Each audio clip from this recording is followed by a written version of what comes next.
வண்ணம் தொட்டு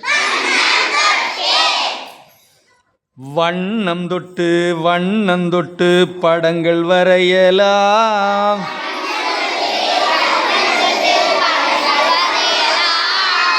வானவில்லை தொட்டும் கொஞ்சம் படங்கள் வரையலாம். நீலம் தொட்டு கடலும் வரையலாம். கடலலையில் கால்கள் நனைக்கலாம்.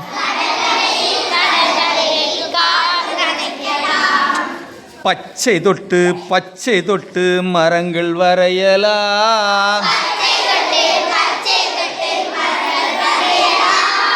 மரக்கிளையில் ஊஞ்சலாடலாம்.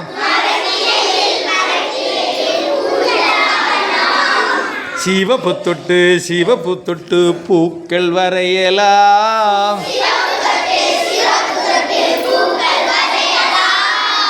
பூக்கள் போல பூத்து சிரிக்கலாம்.